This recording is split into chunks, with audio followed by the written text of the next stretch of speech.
Good morning, good afternoon, and good evening, everybody. Thank you for tuning into another Supatease video. And in this one, I am bringing you my Special Tactics Marksmanship Hunter Edition. This is one of my favorite strategies to deploy in Arena because sometimes it can be really frustrating to be a marksmanship hunter. And this strategy is going to alleviate a lot of that frustration. And you may be wondering what that strategy is. I call it the Forrest Gump strategy. This is one where you play maximum range away and do nothing but run the entire game and do as much damage as possible. So you're going to be raining down terror and focusing on avoidance. So the main component of this strat is to start from stealth with sniper shot at maximum distance. Sniper shot's going to increase the range of all of your other abilities, which is going to allow you to continue to move further away from your opponents as opposed to towards them. You're going to let your teammates focus on crowd control and the healer. You are just merely going to be doing as much damage as possible and completely avoiding the fight at all costs for as long as possible, because eventually they are going to engage on you.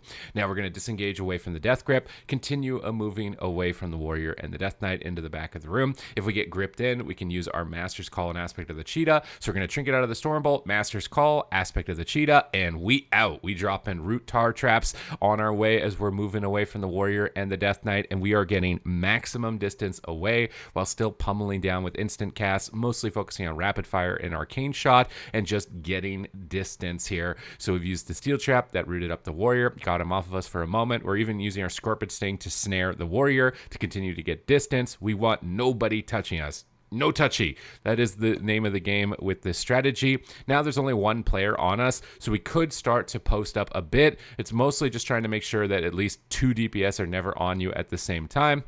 We're going to scatter shot the warrior. Your scatter should always go into the off melee that your team is not attacking.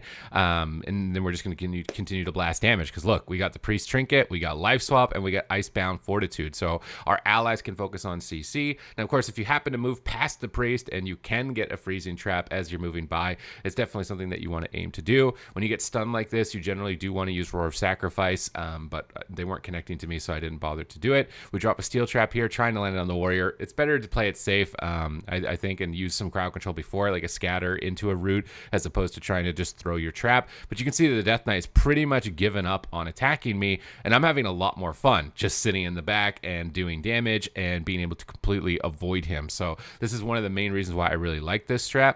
Now both of them are starting to connect to me. We've got our Survival of the Fittest, we still got our Roar of Sac. We're going to disengage Tar Trap, land a root onto both of them, and continue to pull them maximum distance away from the priest. This is going to pull the priest in the middle of the map, alleviate pressure for our Ret Paladin or our Druid to find crowd control. We get a Hammer of Justice. Honestly, this one we should try and freezing trap out of, but we get a Cyclone instead. We'll scatter the warrior, always scatter the off target. Scatter into steel trap would be really good. We're going to use our intimidation stun onto the Death Knight because the priest is already on stun DR, and we're going to try our best here to trap out of a Cyclone.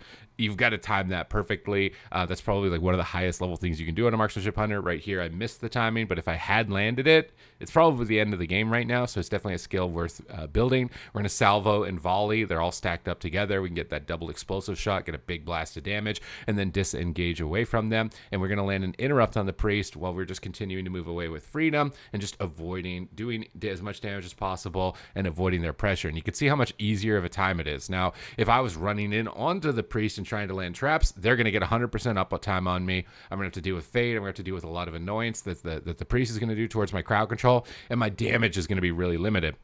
Now, while I was able to post up, once I got away from both DPS and only one of them was on me, we're going to force GA. We're going to get a ton of pressure. We're going to continue to pull away from the priest. We tried to go for a Scorpion Sting here on the priest. He ends up fading it, so we're a bit sad. We'll scatter the warrior. We can drop down a Tar Trap, root them all up, try and get some distance, drop down a Steel Trap as well into the near future to try and get a little bit of distance, and we get another Bash Cyclone. So while these melee are training you down, it's really important that your healer or in your off DPS end up looking for CC. We try and go for another Freezing Trap out of Clone. This time we actually hit it, and because we were able to successfully hit this freezing trap out of Cyclone, this Death Knight is pretty much guaranteed to die. Oh, up until I get disarmed here, and he anti-magic shields at 10%. Now I'm thinking, oh god, well, what's going to happen here? We get a steel trap on the warrior, preventing intervene. We stun up the priest, even though it's on DR, because we're so close to a kill. We have Death Chakrams, though, and that anti-magic shield's about to fall, so we can Death Chakram rapid fire. We're making sure the warrior isn't on us. He's rooted up away, so we can focus on just doing damage on towards the Death Knight. Intervene comes through for the warrior. We're just going to keep chunking in instant aim shots, trying to build up for those instant arcane shot empowers, drop a salvo volley,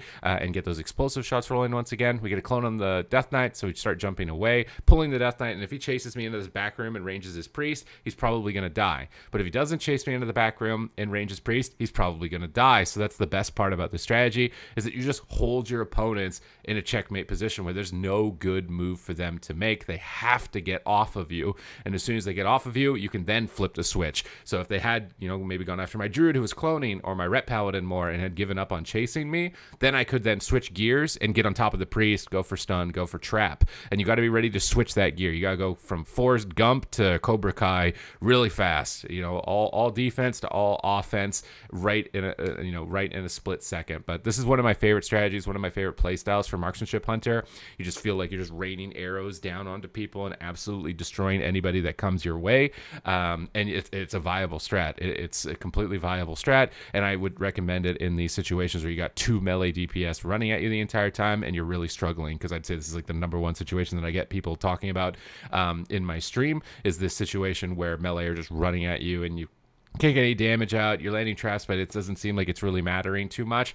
And this slight adaptation is one that I employ quite a lot. It's still going to be really difficult, but it's been my best shot so far. So if this tip has helped you and the strategy has aided you and you're going to give it a go, give the video a thumbs up, please. Comments down below with your thoughts. What would you like to see in terms of content for the channel as far as education? I am updating patch notes here pretty much every time they come out, as soon as they come out, so you'll never miss a beat when it comes to news related to World of Warcraft. You always know what's the most meta, what's coming up, what's going on with the game, and you'll be ahead of the competition. So if that sounds interesting to you, then make sure to smash the subscribe button. And other than that, thank you very much for watching the video. I will see you in the next one.